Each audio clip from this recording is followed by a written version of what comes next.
मैंने पहले ही कहा कि एक नज़रिया होता है कि मुस्लिम परिवार के लड़कियां आगे नहीं आ सकती। क्या आपको ऐसा लगता है? नहीं, मुझे बिल्कुल भी ऐसा नहीं लगता है कि मुस्लिम फैमिलीज़ अपनी बेटियों को आगे पढ़ने नहीं दे रही है, बल्कि जो फर्स्ट मोटिवेशन है वो मुस्लिम बेटियों को अपने पेरेंट्स से ही मिलता है। I belong to a Muslim family, तो मेरे लिए ये बहुत ही एक मुश्किल टास्क है, एकदम टफ नट टू क्रैक वाला, कि politics. But I am going in politics, I M in politics. जो थोड़े मतलब एजेड लोग हैं वो कहते हैं BJP is anti party, anti Muslim party. Leadership ऐसा ज़रूरी नहीं है कि आप एक प्लेटफॉर्म पे रहेंगे, आप पोस्ट पे रहेंगे तो ही आप किसी चीज़ को लीड कर पाएंगे। Leadership even start from the class first onwards. Muslim families are also adapting a change, they are also becoming educated, they are also accepting कि we should also educated, we should also come forward। Bharat एक सहिष्णु देश है। यहाँ हर किसी को अपनी मर्जी से जीने का हक है, चाहे वो किसी भी धर्म का हो, या वो लड़का हो, लड़की हो, महिला हो, पुरुष हो, इससे कोई फर्क नहीं पड़ता। लेकिन धारणा होती है कि किसी समाज की तरफ देखने की, उस अपने बहू बेटियों की तरफ देखने की, और इसमें परिवर्तन की जो है गुंजाइश हमेशा होती है। आज जिस युग में हम जी रहे हैं वो आधुनिक युग है, विज्ञान का युग है और संस्कारों का भी युग है। संस्कार जब विज्ञान की परिभाषा में परावर्तित होता है तो कोई अलग ही अनुभूति इससे निर्माण होती है। एक ऐसी अनुभूति से आज हम आपको मिलाने जा रहे हैं, वो है हमारे साथ में आसिया जी। आसिया जी, बहुत बहुत स्वागत है आपका। Thank you so much. Hindu धर्म के हिसाब से नवरात्रि का पर्व चल रहा है, तो हमने कोशिश की कि उन महिलाओं को हम हाईलाइट करें, उन महिलाओं को समाज के सामने लाएं जो एक जज्बा रखती है कि अपने ज़िंदगी में कुछ करे और उसके प्रयास भी कर रही हैं। आप एक मुस्लिम परिवार से आती हैं और आप अपने मुकाम की ओर बढ़ रही हैं, और एक जो मैंने पहले ही कहा कि एक नज़रिया होता है कि मुस्लिम परिवार के लड़कियां आगे नहीं आ सकती। क्या आपको ऐसा लगता है? नहीं, मुझे बिल्कुल भी ऐसा नहीं लगता है कि मुस्लिम फैमिलीज़ अपनी बेटियों को आगे पढ़ने नहीं दे रही है, बल्कि जो फर्स्ट मोटिवेशन है वो मुस्लिम बेटियों को अपने पेरेंट्स से ही मिलता है। उनका ऐसा कहना है कि हमारी बेटियां एजुकेटेड रहेंगी तो वो इंडिपेंडेंट रहेंगी। तो जो एम्पावरमेंट है वो बेटियों को, आज की बेटियों को अपने घर से, अपने पेरेंट्स से ही मिल रहा है, अपनी फैमिली से ही मिल रहा है। मुस्लिम फैमिलीज़ में Muslim families are also adapting a change, they are also becoming educated, they are also accepting कि we should also educated, we should also come forward। और एक वो समाज में जो एक जो फ्लो रहता है, एक मॉडर्न फ्लो जो है, जहाँ पे सभी बच्चे एक साथ एक जर्नी को लेकर चल रहे हैं, तो उसमें आप बिल्कुल आसानी से अपने आप को ढाल लेती हैं। हाँ। अब अगर ऐसा है तो आपने एक मुकाम चुना होगा आसिया ने कि मुझे ज़िंदगी में क्या करना है, वो आपने क्या चुना और आपने अब तक क्या एजुकेशन लिया? जी, मेरा तो बहुत ही ज़्यादा एकदम रोलर कोस्टर वाली जर्नी रही है एजुकेशन की। वही दर्शकों को हम इसलिए भी बताना चाहेंगे क्योंकि वो ये भी समझे कि एक सोच होना और उस सोच को फॉलो करना, प्रैक्टिकली उसको अडॉप्ट करना, इसमें क्या अंतर होता है, उसके लिए तकलीफें भी तो सहन करनी पड़ती है। जी हाँ जी। तो मेरा जो 12th था वो मैंने साइंस से किया, फिर उसके बाद में मैंने ग्रेजुएशन अपना बैचलर ऑफ कंप्यूटर एप्लीकेशन किया, फिर मैं post graduation master in political science, मतलब टोटली डिफरेंट। हाँ, तो और अभी फिर मैं पीएचडी करने वाली हूँ पॉलिटिक्स में ही।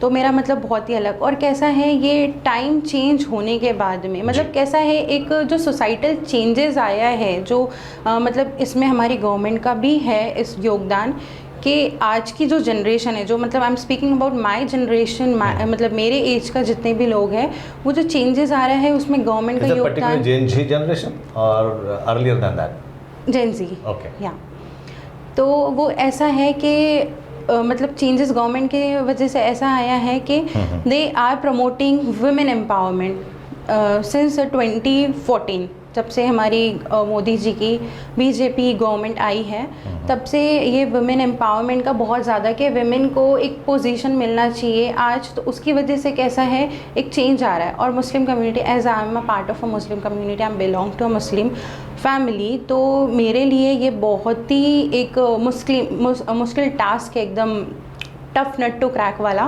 कि politics. But I am going in politics, I M in politics. और मैं कैसा डील कर रही हूँ, रोज़ मुझे कुछ ना कुछ एक नया चीज़ सीखने मिलती है। ये अगर मैं देखूँ अपनी सोसाइटी में तो ये बहुत कम होगा, मतलब there are few example we can count on fingers कि मतलब पॉलिटिक्स में ऐसी लड़कियां जा रही नहीं है, but I am coming forward politics में। अब जब आप पॉलिटिक्स, आपने तो पीएचडी का सब्जेक्ट भी पॉलिटिक्स को ही चुना हुआ है, और पॉलिटिक्स में आप एक सक्रिय भागीदारी करना चाहती हैं जी, तो इसके लिए भी तो एक एनकरेजमेंट की ज़रूरत होती है, तो वो आपको घर से भी और सोसाइटी से कैसे मिला? और अब आपने बात करी कि गवर्नमेंट जो है एडॉप्ट कर रही है, आपने भारतीय जनता पार्टी की बात की, मैं इस अपने संभाषण को ज़्यादा पॉलिटिकली नहीं ले जाना चाहता, लेकिन एक नज़रिया रहा है कि एक भारतीय जनता पार्टी जैसी जो पार्टी है वो उसको एक ठप्पा लग चुका है कि वो मुस्लिम विरोधी है, तो कहीं इसके कन्फ्लिक्ट्स नज़र आते हैं आपको? हाँ बिल्कुल आते हैं, और ये तभी आते हैं, एक यहाँ पर भी जनरेशनल फैक्टर आ जाता है। जो थोड़े मतलब एजेड लोग हैं वो कहते हैं BJP is anti party, anti Muslim party, तो ये बहुत, बट कैसा है जो अभी की जो जनरेशन है दे आर अंडरस्टैंडिंग भी, जैसे सोशल मीडिया का योगदान इतना ज़्यादा बढ़ चुका है जिससे डिजिटल लिटरेसी प्रमोट हो रही है। वो ऐसे इस प्रकार डिजिटल लिटरेसी के आपको एक फिज़िकली जाके मतलब एक डिग्री होल्डर होना ज़रूरी नहीं है, एक एजुकेशन, आपको डिजिटल लिटरेसी एक अलग ही तरीके की सोच भी दे रही है, और एक मतलब एक आपको एक एजुकेटेड भी बना रही है, और आपको एक मुकाम तक ले जाने में वो सक्षम है। आपकी सोच में बदलाव है, आपके आज के जो मॉडर्न टेक्निक्स हैं, चाहे वो इलेक्ट्रॉनिक मीडिया हो, चाहे वो डिजिटाइजेशन की बात करें, पूरा वर्ल्ड ही हम देखेंगे तो डिजिटाइजेशन की तरफ चल रहा है, तो क्यों ना हम उसका हमने स्वीकार करना चाहिए। हाँ, राइट। आशिया जी, ये आज के समाज में आपके एज की, कि चाहे किसी भी धर्म की, किसी की जात की, हमने जैसे कहा कि भारतवर्ष की सभी लड़कियां कुछ अपने साथ करना चाहती है, अपनी ज़िंदगी के साथ में करना चाहती है, लेकिन कहीं ना कहीं उनको वो जज्बा नहीं मिलता या उनको वो प्रेरणा नहीं मिलती, आप उनको क्या कहें? कैसे उन्होंने अपने आप में इंकरेजमेंट कर, पहले तो खुद की तैयारी कैसे करेंगी वो? जी बिल्कुल, एक तो पहले अपने आप को स्ट्रॉन्ग बनाने के लिए हर एक लड़की को ना इंडिपेंडेंट होना बहुत ज़्यादा ज़रूरी है। इंडिपेंडेंट आपको ज़रूरी नहीं है, इंडिपेंडेंसी का मतलब कि आप लैक्स में अर्न करें, आप थाउजेंड्स में अर्न करें, आप एटलीस्ट कुछ, आपके पास एक छोटी सी भी अगर स्किल है, I am not talking about the richness, wealthy people, अगर आप वेल्दी भी है, रिच भी है, but you are not independent, तो still you are lacking behind the society, lacking behind everything. वो इसलिए क्योंकि आप डिपेंडेंट हो किसी पे, और आप डिपेंडेंट हो तो आप पे वो कॉन्फिडेंस आएगा ही नहीं, और उसकी वजह से मैं ये एक मैसेज देना चाहती हूँ अभी की सारी मेरी मतलब अभी जो जनरेशन है इन सभी लड़कियों को और आगे चलेंगे कि उनको डिपेंडेंट होना ही नहीं चाहिए, इनको इंडिपेंडेंट होना चाहिए ताकि उनमें कॉन्फिडेंस रहे, और आप में कॉन्फिडेंस होना ही आपको एक अलग बनाएगा सोसाइटी से, आपकी एक अपनी वॉइस रहेंगी। हम लोग बात कर रहे हैं डिजिटाइजेशन की या सोशल मीडिया की। अब सोशल मीडिया के जितने अच्छे परिणाम हैं उसके उतने दुष्परिणाम भी हैं। सोशल मीडिया के दुष्परिणाम की बात करने से पहले ये हमारे ऊपर में होता है कि हम उस मीडिया का जो हमारे पास में गैजेट्स है या सोशल मीडिया, उसका हम इस्तेमाल कैसे करते हैं, कैसे करना चाहिए, आप क्या सलाह देंगे? हर चीज़ के एक प्रॉस होते हैं और कॉन्स होते हैं, वैसे ही सोशल मीडिया का भी एक प्रॉस है और कॉन्स है।